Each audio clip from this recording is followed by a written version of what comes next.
What's going on, everybody? The Original Mako back, and it's our favorite time of month. These are almost monthly now. A new tier list, weapon tier list time. I do want to make a new scroll list one, and you might be thinking, there's no new weapons. Why are you making a new tier list? Well, in the last patch, if you didn't see my video, there were a lot of nerfs, buffs, and changes to many different weapons, and it caused some movement among different weapons, in my opinion. So we're going to be going through that and talking about that. But first things first. Make sure you're subbed to the channel. Like 88% of you guys aren't subscribed. Just hit that subscribe button. Our goal to hit 1,000 subs by my birthday, which is in June, which is a long ways away, 6 months, but we need about 700 more subs. So, I mean, just click that button. There's so much content. There's going to be so much content coming out for you guys soon. So you're going to want to be subbed to the channel for that. Also, check the links in the description. Twitch.tv/TheOriginalMako. We're live every day around 11 a.m. Eastern and occasionally at 8 p.m. Eastern for a little bit of extra sauce. And all of that extra sauce is going on the second channel, which will also be linked in the description and my Discord as well. That being said, let's go ahead and get ready to hop into this. I never know if I want to keep my webcam up for these, but I guess it's not interfering with anything, so we're going to do it. New tier list time. The weapons that were changed, let me just rattle these off real quick. I'll talk about them more, but the Bloody Drill, Frenzied Shark, Tiger Cannon, Cavalry, Big Hippo, Dragon Chaser, Angelic Aura, Argus, Golden Bow, Scorching Rounds, Rainbow Arc, Woodpecker, Justice, Crimson Fire Scale. So a lot of weapons changed, which meant I thought it was viable to go ahead and make another tier list video. So here we are. And let's go ahead, we'll do what we usually do, which is, I believe, we start at the top, don't we? Or do we start at the bottom? We're going to start at the bottom this time because I feel like we usually start at the top. That being said, the Dragon Chaser. The change was increased magazine size, and the marking now has a bigger hitbox. I think those are the two changes. So it is still trash, but it's less trash. I used it. The increased magazine size was kind of nice. To be fair, when I was using it, I had Against the Flow, which made it really nice. Honestly, with Against the Flow, I'd probably put it up here in average, but it's still trash, just a little bit less trash than it would have been previously. Go Shock, not going anywhere, staying the same. Frenzied Shark, the explosion time, if you don't direct hit something, decreased by a second, and the projectile speed increased. I used it, I hated it, it's still garbage, it's staying right in the trash tier. So all of these are staying here. Next up, we are going to the next section here. The Golden Bow, I guess we'll start with because that had a change. Increased hitbox for the projectile. Now, I know what you're thinking. That's, it's whatever. But I'm actually going to move this up to the solid options list. I was using it. Hitting things feels like it feels so much better with the hitbox change. Like, this feels like an actual very viable weapon. It shoots pretty fast. I can get a lot of really good inscriptions on it.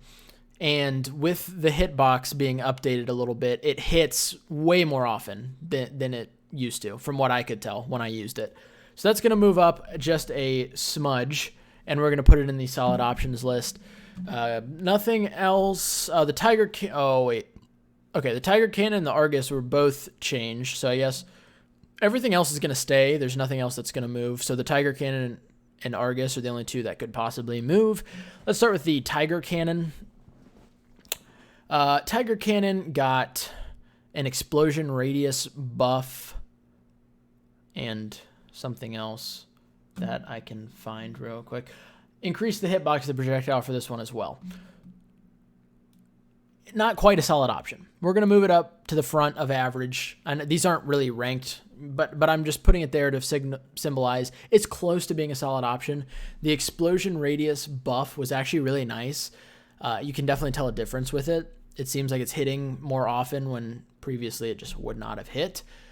So it's close to being a solid option, but it's still not quite there yet. The rate of fire is still really slow, having to reload consistently, and the damage isn't quite enough. So it's going in average. Now, this next one.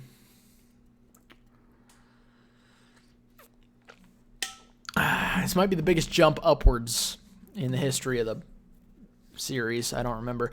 The Argus is going into the extremely viable section. Now, what you might be thinking, what did the Argus change? What else? Average to extremely, yes. So the Argus reduced the width of projectiles. So when you shot the Argus before, it would start as a really thin line and it would go woo, as it carries on. Now it is a consistent this the whole time. It doesn't change right here. Boom, boom. Now you might be thinking, well, okay, how's this make this extremely viable? First of all, the Argus can roll with plus 500% effective range and piercing. When the bullets don't spread, where they're going at long range. You can consistently hit 2 or 3 bullets on an enemy at long range because they're not going to spread out. When I was using the Argus after the change, I felt just serotonin in my brain. That's all it was, just pure happiness and joy. The short range, you're still hitting a lot of bullets short range. Long range, it's so much more controlled. You're going to be able to hit things consistently easier. You're not going to be like, oh, that bullet just barely skidded past him as it was veering off to the side. No, it's going to be like this.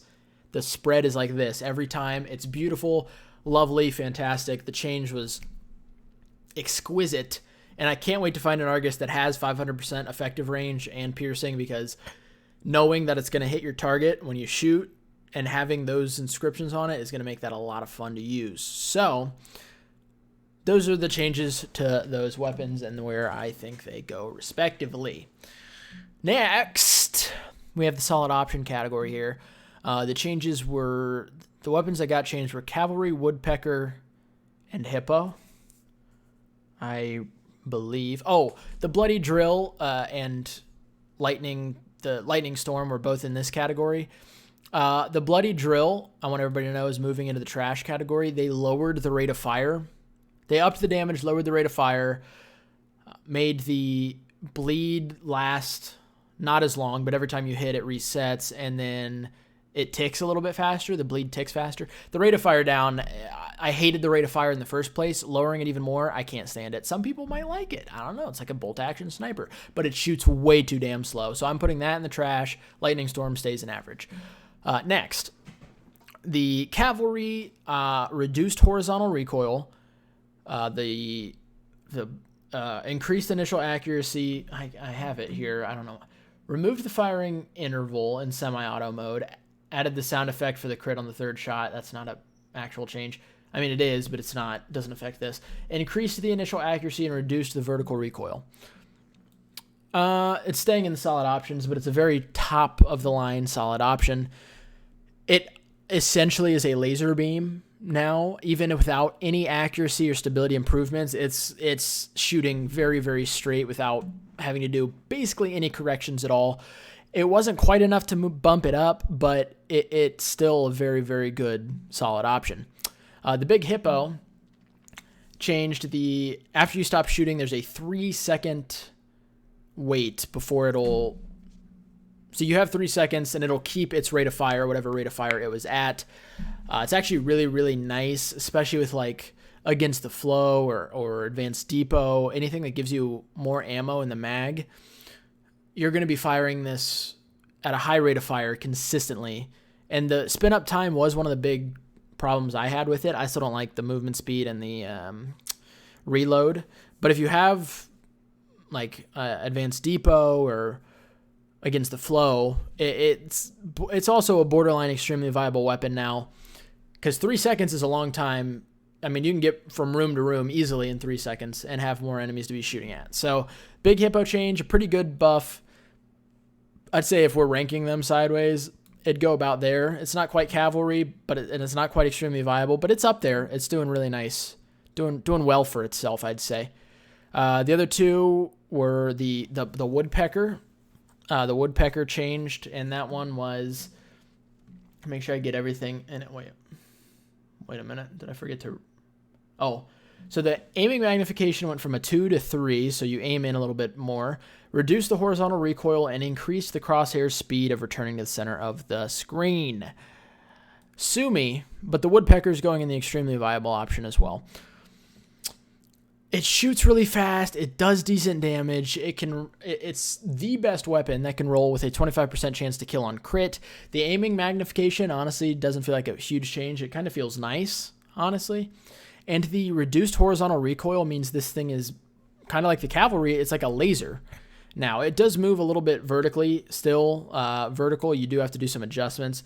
But as it also says, it reduces or increase the speed, crosshair speed returning to the center of the screen. So when it goes up, it'll go back to the center of the screen faster, which means you have to do less correcting than you would have in the past. So I think this is a really, really good weapon. It has a really good mag size by default. I think it's an extremely viable weapon and a really solid option. It's slow. I think it might have started down here, but it's slowly working its way up. Really enjoying my time with it thus far. All the others are going to stay here, I reckon. The Wild Hunt is... I'm having a lot of fun runs with it. It's close to moving up, but it's not quite there yet. I think everything else stays the same. I'm borderline considering moving the Rainbow and the Star Devourer down to the average category. I just never find a place for them in my runs, really.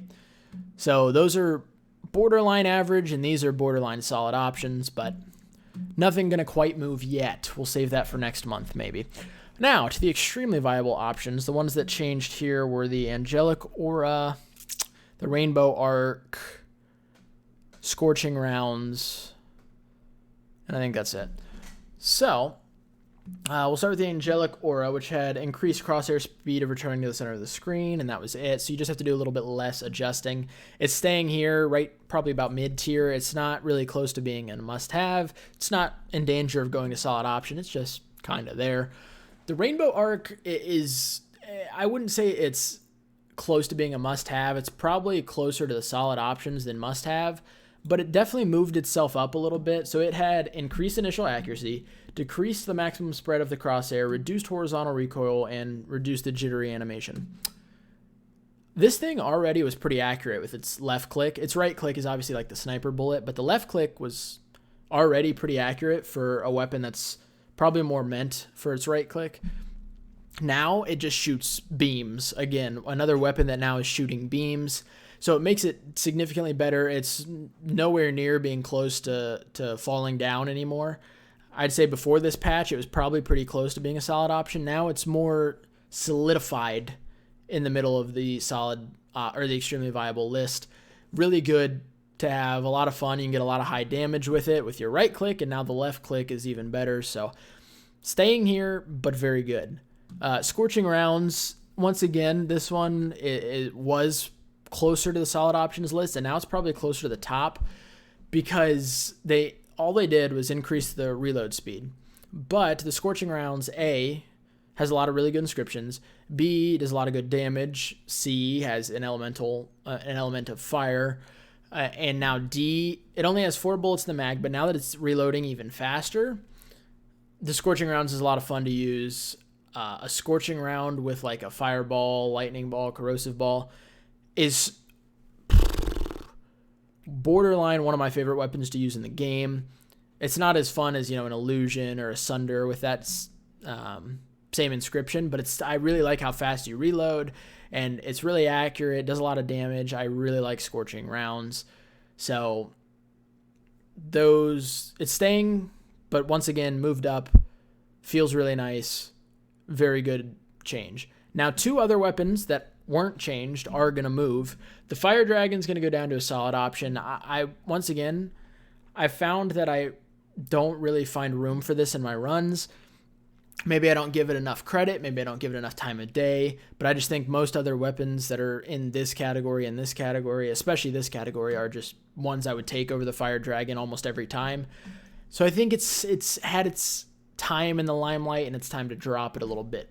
But there's one that's moving upwards, and boy howdy, the Illusion is going into a must-have. This thing rips and shreds everything. I've yet to find inscriptions that have ruined an Illusion for me. There have been some bad ones, but I've yet to have ones that ruin an Illusion. Like, okay, it has this inscription, there's no chance I can take it.